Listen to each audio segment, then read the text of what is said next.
Saan kaya mas malaking kikitain? Sa DoorDash or sa Uber Eats? At muling nagbabalik! Magkano kaya ang kikitain ko bilang isang delivery boy dito sa Amerika?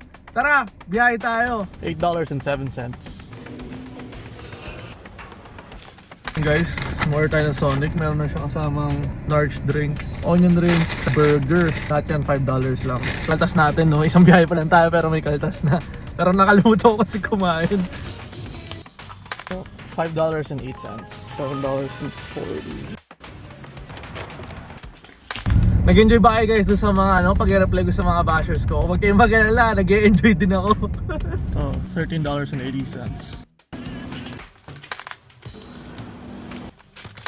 Pasensya na kayo, hindi ako masyadong nakapag-upload ng mga delivery videos ko kasi meron din akong ginagawang iba, no? Hindi naman pagde-deliver itong ginagawa ko sa buhay. Tsaka nakaraan kasi panay lipad natin, nagbakasyon tayo, di ba? $10.50 and $18.30. Susubukan ko ulit bumalik doon sa daily uploads.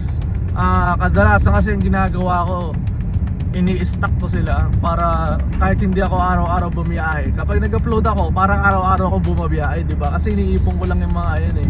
$4.70. Have a good one. Yeah, $26.10.